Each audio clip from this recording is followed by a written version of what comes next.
Bishop Wankore Diocese yanangiriza abakuru b'amashomero kongera amani yo mu kutyaza abana bihanga.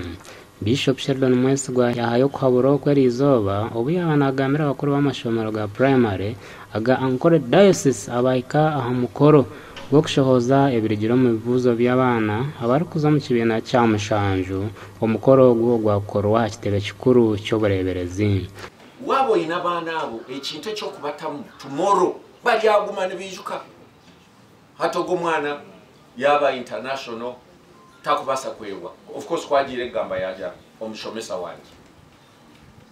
That pride you can't find it anywhere. Please, I kindly beg that you be good messengers. You know, when you are biased on the resolution of the diocese, it means that you are going to also communicate it when it is already biased.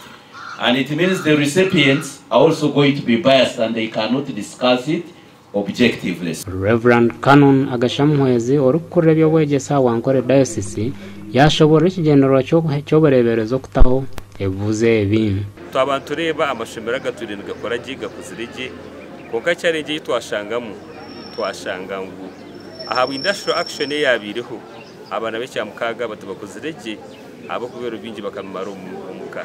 Ikinde cy'abantu simira rahanga no kushanga ngo abana abamashomero go mutawuni bakozirege ngakamashomero go mucyaro abarukutaho umutima.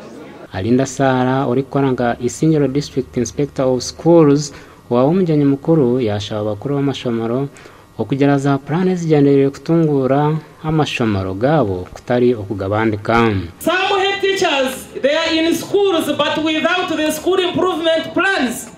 Hati yo plan yo yine ni school failure plan.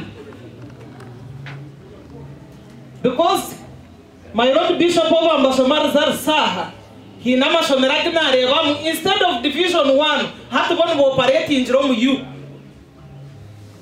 0 in division 1, 42 in division U. Now what is your strategic plan?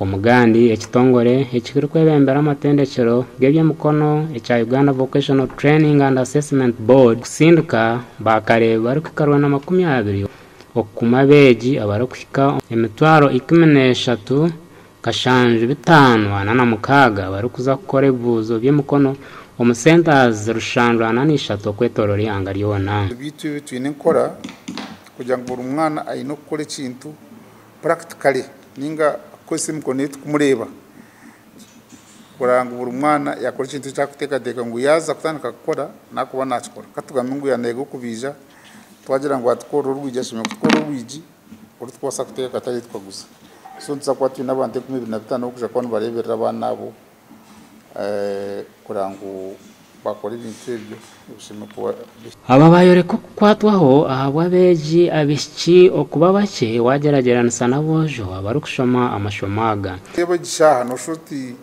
abishikini bake kukira bojo konkita babandize umukintu iki tushemeriwe munonga abishikini bingi munonga no bacera actually twaza kubiteka mu ruzungu twita relative terms abishikini bingi munonga na akwari baboshanga bici batari no kuba so arho ukweyongera kwa banyanyazi tukuranga no bazo mu mashomeraga kandi tukitwerariza ntumango at one time obwire buco miso nakushanga bakwingana side na side abeje bari kwikomutwaro 13 kashanje 5 na mukaga mu bari kuza kushitamara evuze bye mukono mu kwezi kwikumana kumwe no kwikumana kandi hari yawo abeje mutwaro 8 urukaga 5 na bana nabojo kandi abandi emitwaro 5 kakaga 892 nabishiki amakuraga gashakwa Abdukarim Sengendo hamwe na Jime Muhumuza